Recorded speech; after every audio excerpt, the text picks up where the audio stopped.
That feedback will be used to progress further design and refinement of the design. I have here today with me Robert Smiley, who's scribing there, and John Myers, who's also doing it.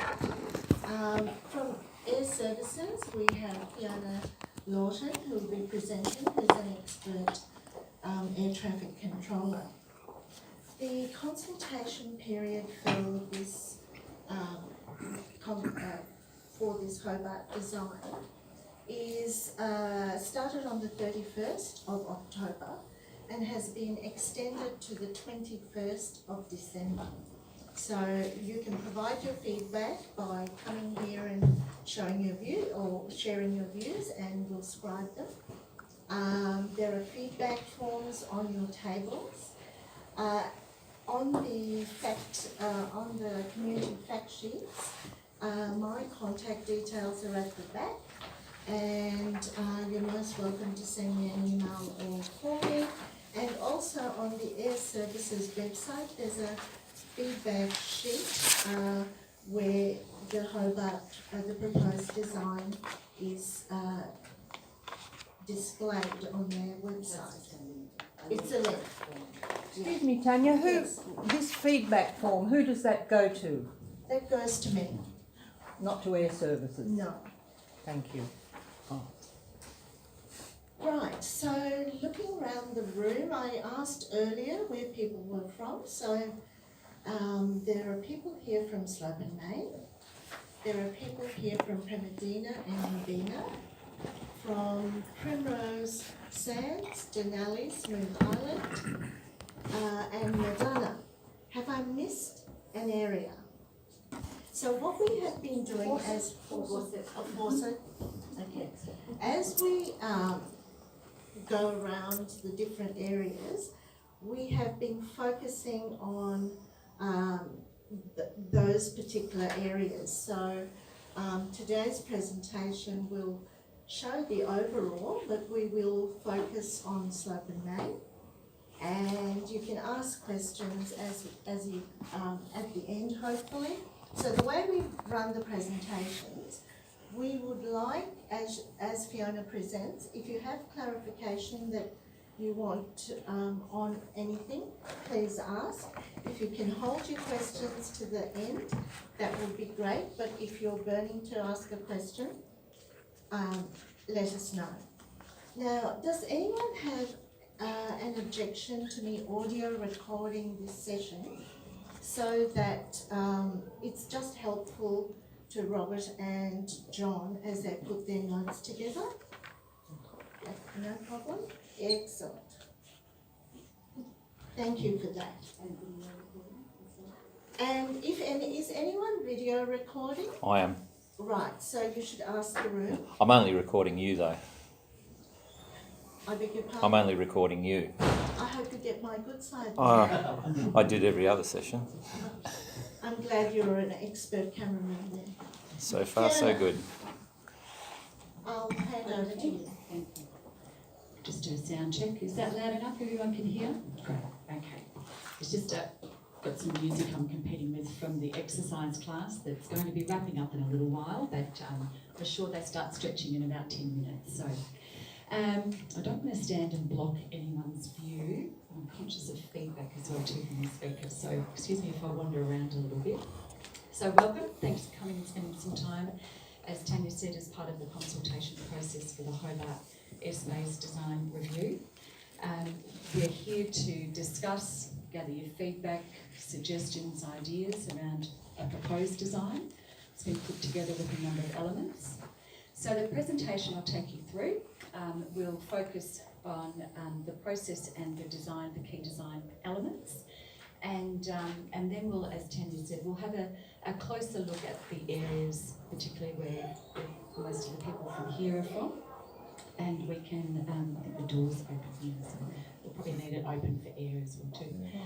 And we can have a closer look at some of those areas. We do have the Google Earth capability as well too, so we're not constrained by some of the pictures or images that are on on the slide. So if you're not seeing what you're interested in, when we get to the sort of open Q&A session, we can have a look at that as well too and take a closer look at that. Okay, so without further ado, so the Hobart Airspace Design Review was conducted in accordance with the terms of reference that are released on the Air Services website.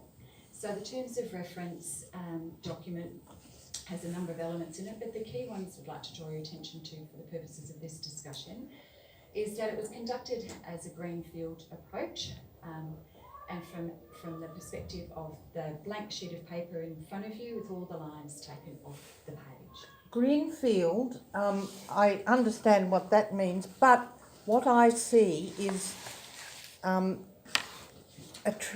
treating these areas as though they have been overflown, and the noise modelling and everything compares with now. That's not greenfield. Greenfield is before the changes were imposed upon us without consultation.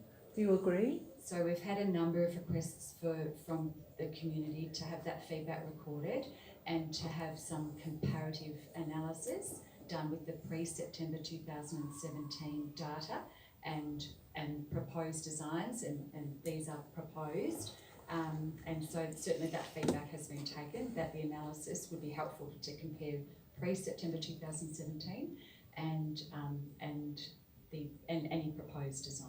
Especially the noise levels. And particularly from a noise modelling, yes. Yeah. So that will happen, will it? So I'm documenting all of the feedback and collating all of the feedback of the next steps and next actions. Some people have also asked for comparison and flight path designs to be, in terms of proposals, to include those flight paths that most closely resemble the pre-September 2017. So not just noise, yes, but in terms of flight path designs as well. So has that been has that been made available at any time, that pre-September flight paths? Because I haven't seen that.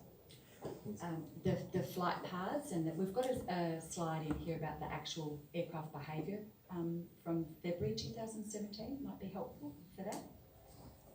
I wanted to see the design in the actual flight path designs. Yeah.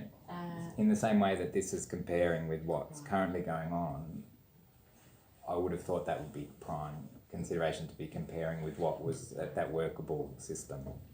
So take that as feedback as well too. Yes, we'll take that as feedback, and if we could keep going. But is that available? Has that ever been released?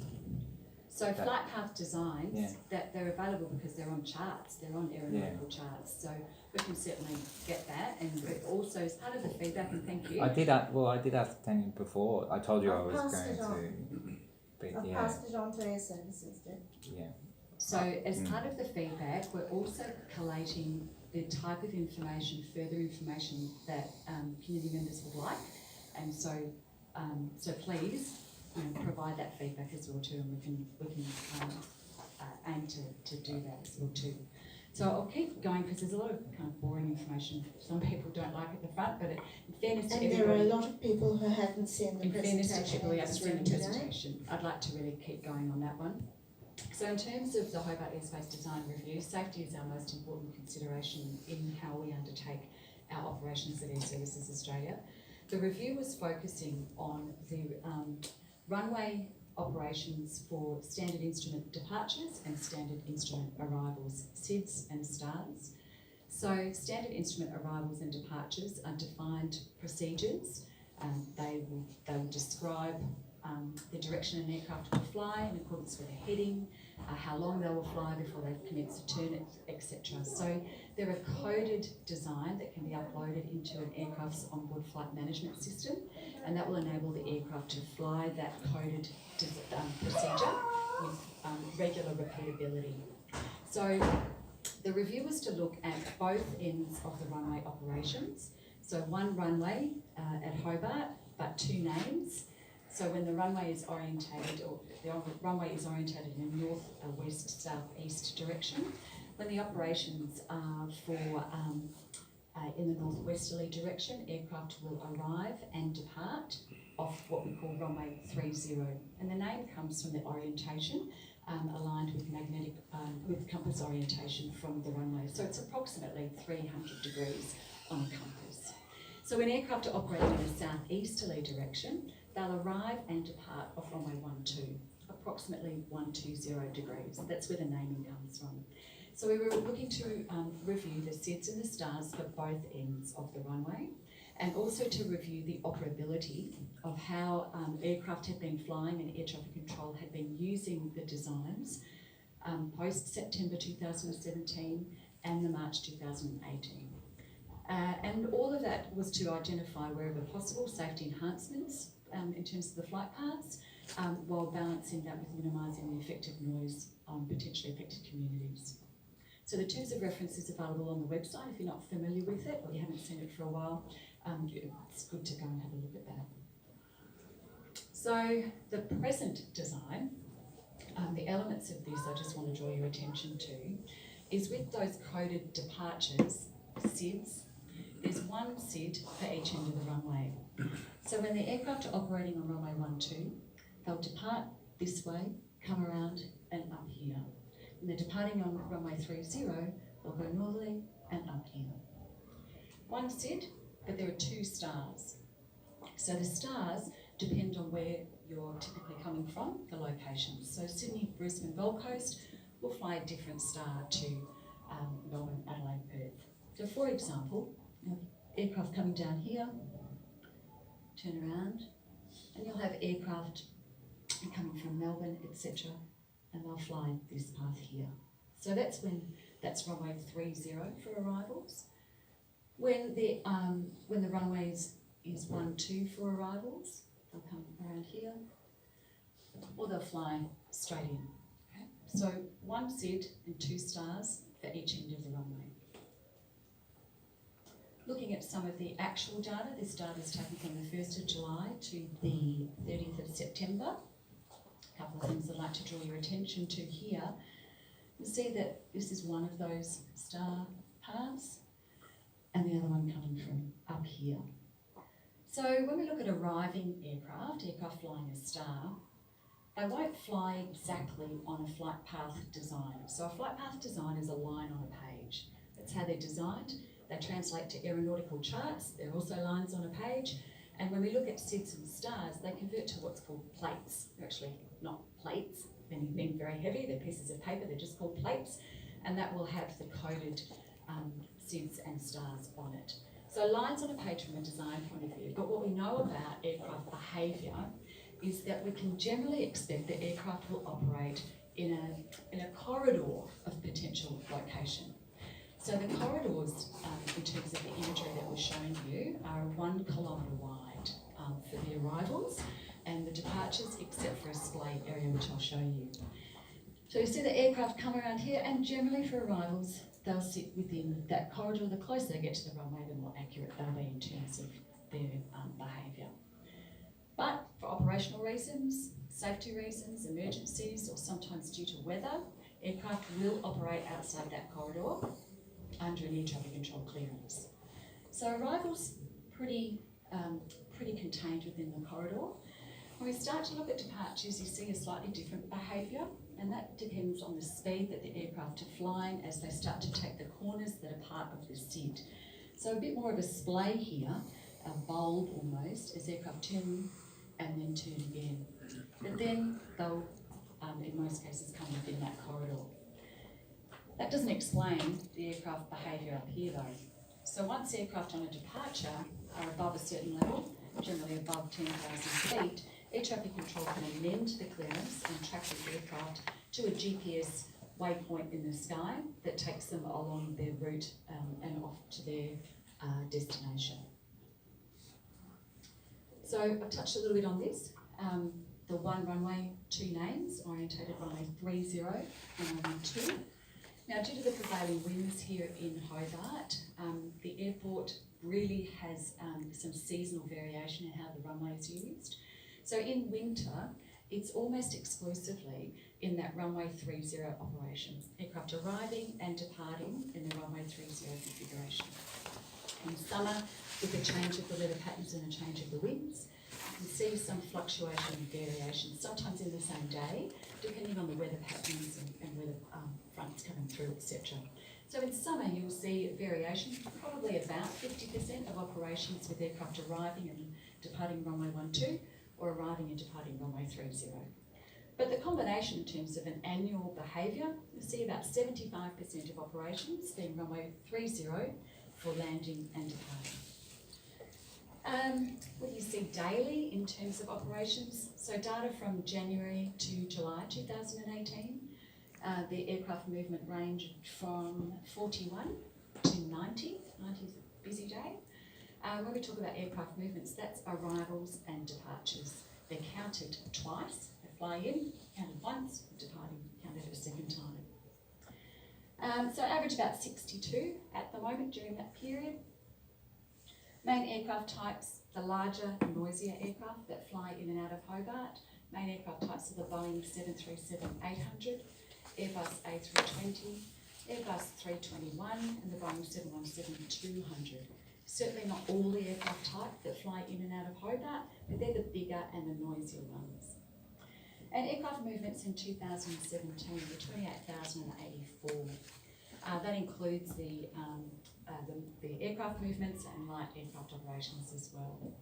So the relevance of that statistic is that already exceeds what the forecast for aircraft movements was by Hobart Airport in accordance with their master development plan. So certainly has been growth in this area. Design constraints, things that really not negotiable, can't really do much about it. A single runway is a design constraint. There are only so many ways you can get flights in and out of a single runway. Conducting part of the design work with Brisbane Airport and new parallel runways for Brisbane, Melbourne, Perth, for example. There are a lot more in terms of the design that we can do in that respect. Aircraft that fly public transport operations, called RPT, regular public transport operations, they need to be contained within controlled airspace. The controlled airspace protects those operators from users of the airspace outside, general aviation, military, etc. So they have to be contained within controlled airspace. So we can look at designs, but they might need additional controlled airspace to be applied for and proposed to ensure that they're protected. The aircraft have to be able to fly the design.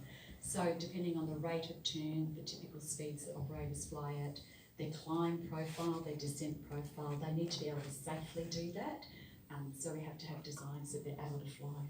So a number of international, domestic regulatory requirements, standards, procedures, etc., and looking at workloads. So a lot of those are constraints to make sure that the design's appropriate. So I'm going to take you through some of the key elements of this design, and as we go through them, have a think about whether you've got questions about elements of the design. You think, well, I'm quite interested in that, because we'll go through them all and we'll zoom in onto the proposed design, break it apart to look at these elements. But I'll go through them pretty quickly and then we can have a look at some of the images in terms of the flight path designs. So we wanted to enhance safety and wherever possible minimise the effect of aircraft noise on the community.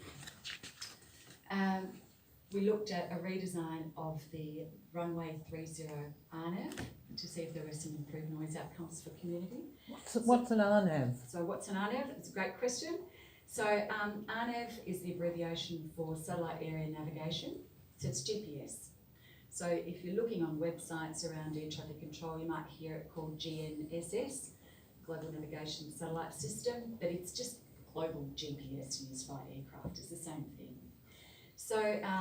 So looking at an RNAV in terms of the redesign was to see whether for those aircraft arriving into Hobart, flying the satellite area navigation, was there some room to redesign that to sort of minimise the effect of that approach? And was there? Yeah, I can show you too. We'll show you how that design was changed. Consider topography and interplay with aircraft noise to minimise the noise effects on community. We have had some really good feedback from people and ideas about areas to avoid, valleys to understand the effective aircraft noise sort of rolling down from hills and into valleys. And so that was that's just one example of where we wanted to try and use the landscape to actually contain the noise rather than sort of spread it around. Feedback from community, we did receive lots of various different feedback about moving flights away from World Heritage areas, including the Coal Mine Historic Site. Introduction of additional separated SIDs. So in the current design there's one SID, and that SID is used for departing light aircraft and jet aircraft. It's safe, it works fine. There are some inherent inefficiencies when you do have a single SID. An example is if you've got a light aircraft that departs, that aircraft's going to be slower than a jet, and it's going to climb slower. So you've got to wait for a period of time for that aircraft to sort of move out of the way before you can depart the jet. So you can hold the jet on the ground, and you can imagine there's some inefficiencies with that. So we wanted to look to see, in terms of the future horizon, can we separate out those SIDs? And that was also some feedback from community about whether one community would need to absorb all of the departures, as is currently the case. So when we have a closer look, we'll look at the additional SIDs. So looking at departures, also looked at arrivals. So again, is there a way to introduce an additional arrival, additional stars to an instrument approach for runway 12 and runway 30 using some improved technology? So the technology we're going to be talking about is smart tracking. We'll have a closer look at that as well too. Smart tracking is different from the area navigation, which is kind of like the GPS, because that provides lateral guidance, stops the aircraft sort of wandering around the sky. Smart tracking provides lateral guidance and vertical guidance. So the vertical guidance provides very pertinent information for the aircraft around protection, particularly from terrain. And with that vertical guidance, the aircraft can fly closer to the airport, and they can fly lower, and particularly in very bad weather conditions, still safely land. So a good example of how smart tracking is used, and one that most people can visualise, is Queenstown in New Zealand. Mountains either side, you can fly through, smart tracking can curve through the mountains, and in a snowstorm you can still land safely. So that provides predictability in terms of landing and additional safety in terms of that vertical guidance. So you've got to connect the SIDs and the stars together, and there's an interplay where SIDs and stars will cross over. So we wanted to have a look at whether we could change how the SIDs and stars are being used for the vertical crossover. Currently in the current design, the SID, the departure, is restricted, which means the aircraft are given clearance to depart on the SID, but there's a restriction, an altitude restriction. And so the departure can climb, but they've got to maintain an interim level. And that's because the arrival is coming over the top, and only when the aircraft are separated will the arrival be given further descent and the departure further climb. Departing aircraft want to climb and arriving aircraft want to land. So part of the design includes a vertical crossover where that's turned around. So the departure is what's called unrestricted. So when the aircraft depart, they depart, and they have their cleared level and off they go. And the arriving aircraft are given a requirement to be down at a point underneath the SID. And that crossover currently is around near Richmond, 8,000 and 9,000, and in the proposed design, looking at bringing that a lot further north, and it's up at 13,000 and 14,000 feet. So we wanted to see if that was possible. Air traffic control were interested, Battelle were interested in having new SIDs for aircraft going to Straw and Antarctica. Not a huge number, but again, future-proofing and providing regular prediction of where those aircraft would be operating. So Antarctica SID probably expected to be used once or twice a month, and the Straw SID a couple of times a day on a busy day. So we wanted to have a look at what the effect in terms of operations would be if there was an eastern flight path. So currently the Sydney, Brisbane and Gold Coast traffic represents about 30% of aircraft arriving into Hobart, and we're just talking about arrivals here. So what would happen if you took 30% of the traffic over water? So we'll have a look at that eastern flight path. We're receiving lots of different feedback feedback and ideas about what to do with that proposed flight path. Really happy to have that conversation here too. As much as possible, move holding patterns over sparsely populated areas or over water orientation, really. On the A3 map in front of you, the designs in front of you, some of you will see, all of you will see, that you can see that there's a trident type yellow, shown in yellow. It's like a trident, like 3 forks.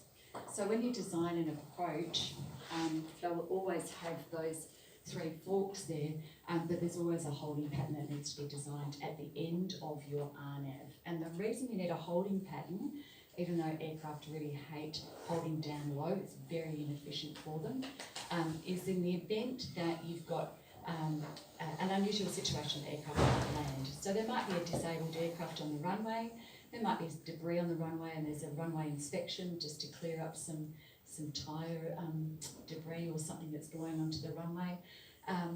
Or there might be a weather cell that's just come through and it's a thunderstorm cell and there's lightning on the runway and you can't land.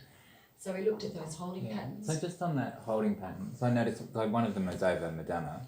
It doesn't show where it was beforehand. So it says move, like to move it. Okay. So it's been moved to Madonna, but it doesn't show where it was beforehand. We'll have a look at that. Yeah, thank you.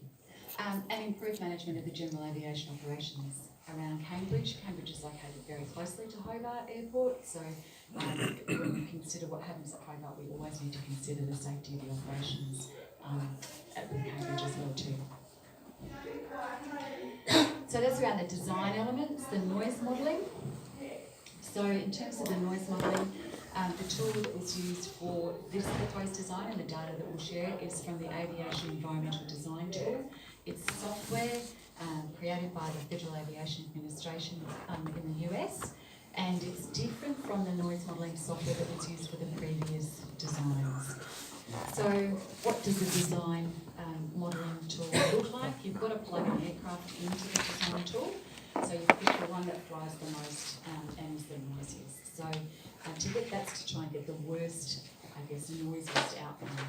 So given that the 737-800 is the most frequently flown currently into Hobart, a few years ago it was the Airbus A320, but it's now the 737-800. That's the aircraft that's used for the modelling.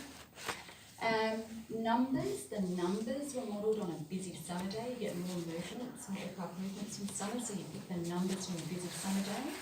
But noting the seasonal variation in Hobart, the modelling was done on summer and winter.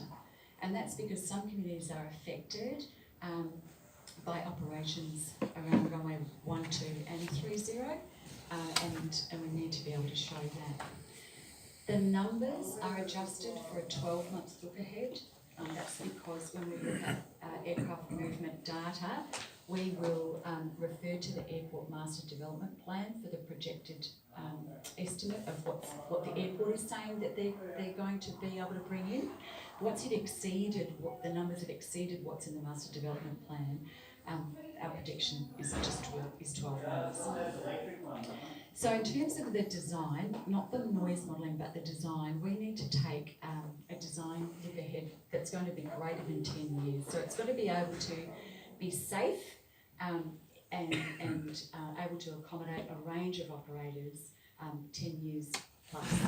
So it's very important that we get this design right, so that because once the designs are informed, then it's got to look to have at least a 10-year look ahead. Not to say that won't change and designs don't get reviewed prior to 10 years, because there are a lot of triggers from the Civil Aviation Safety Authority that might cause another review of operations in and out of Hobart. Yes. Have you got the 10-year projection of the number of arrivals and departure planes? So the projection of the number is based on adjusted schedules for a 12-month look ahead. So not for 10 years. The design has a future proof of 10 years, so that it will continue to be safe, but the modelling numbers are 12-month look ahead. Does the airport have a 10-year estimate? The Master Development Plan doesn't go out for 10 years, no.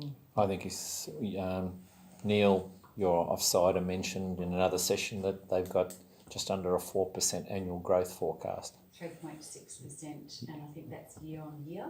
Yep. Yeah. So we'd be looking at, say, 36 to 40% over 10 years increase.